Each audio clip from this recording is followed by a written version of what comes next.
Para iniciar nuestra exploración con un estetoscopio, debemos de saber primero cómo se debe de ocupar. El estetoscopio, para empezar, debemos de ubicar las olivas hacia enfrente, porque de esta manera, al entrar a los oídos, va a transmitir los sonidos adecuadamente. De esta manera, igual, el estetoscopio se debe de agarrar de dos formas diferentes, dependiendo en la zona que vaya uno a explorar. Puede ser de esta manera o puede ser de esta manera sin interrumpir el sonido que transmite.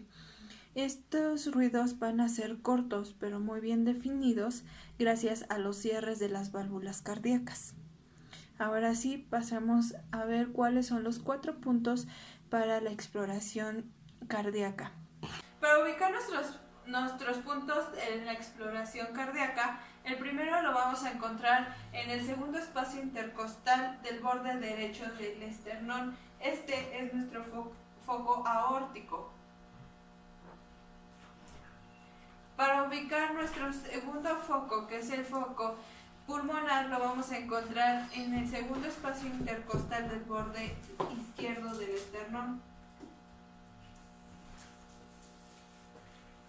Para encontrar nuestro tercer foco, lo vamos a encontrar en la base de la apófisis de sifoides, que este va a ser nuestro foco tricúspide. Para encontrar nuestro cuarto foco, este es el foco mitral, lo vamos a encontrar entre el espacio intercostal de la cuarta quinta costilla, en la línea media de la clavícula izquierda.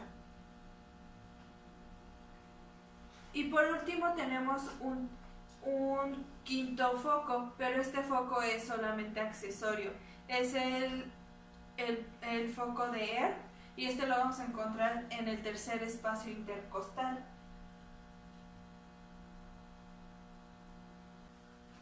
Para nuestra exploración de respiración, vamos a ubicar primero nuestros puntos.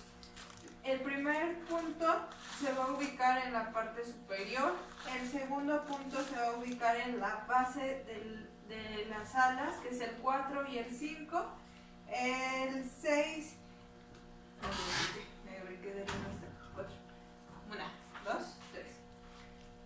¿Vas a poder? Para nuestra exploración en respiración pulmonar, vamos a ubicar nuestros puntos. Este se va a llevar por medio de una técnica en Z. ¿Por qué en Z? Porque vamos a comparar un lado del otro. Vamos a ubicar a nuestro paciente sentado con los brazos en las rodillas. De esta manera se van a abrir las alas para así escuchar de mejor manera el ruido.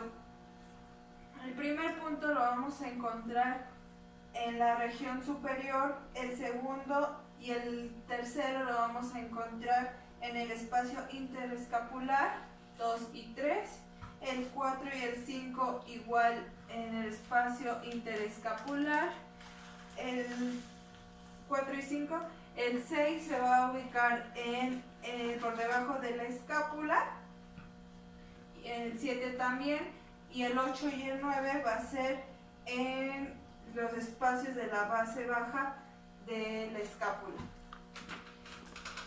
De esta manera le vamos a pedir al paciente que inhale y exhale en la forma que se le vaya pidiendo. Inhala, exhala.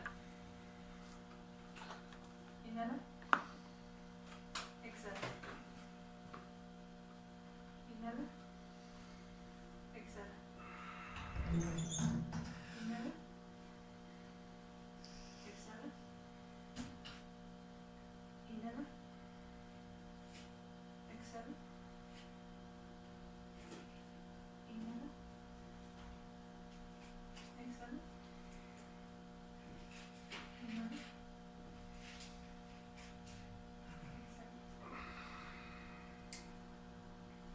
exhala.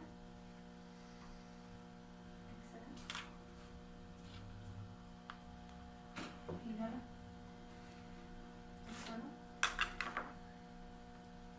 El sonido estridor Este va a ser un sonido respiratorio agudo resultante de un paso turbulento del aire a la laringe o menor en el árbol bronquial.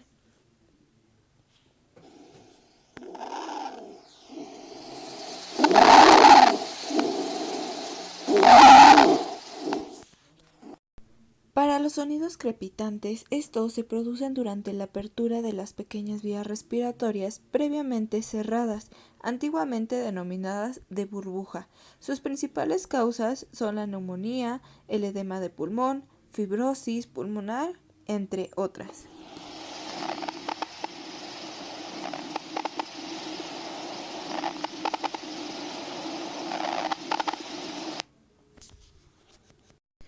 Para las sibilancias, estas se producen a consecuencia del paso de un flujo turbulento de aire por unas vías de respiración estrechas.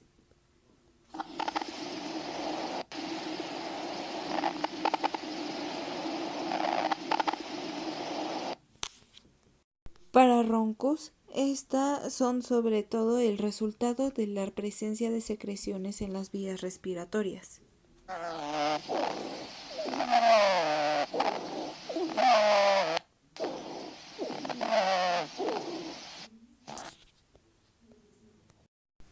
Los ruidos respiratorios se originan de las vías respiratorias grandes, donde la velocidad y la turbulencia inducen vibraciones a las paredes de las vías respiratorias.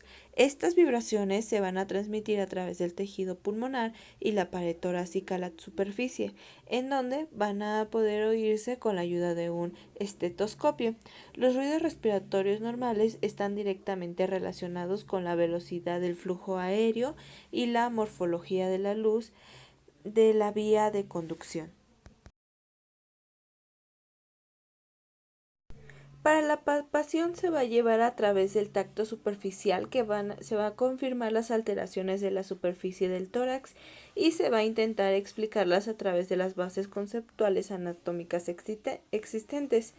Así como también se va a poder detectar otras anormalidades como los cambios de sensibilidad, condritis costal, fisura costal o presencia de crepitación en el cuello. Vibraciones.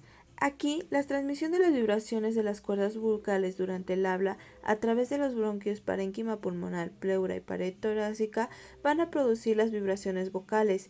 Estas se perciben con la sensibilidad táctil de la mano. La maniobra consiste en que el paciente va a repetir con voz bien articulada, con intensidad moderada y lentamente una palabra con U y O, como uno, prolongando el sonido de la U y diciendo uno.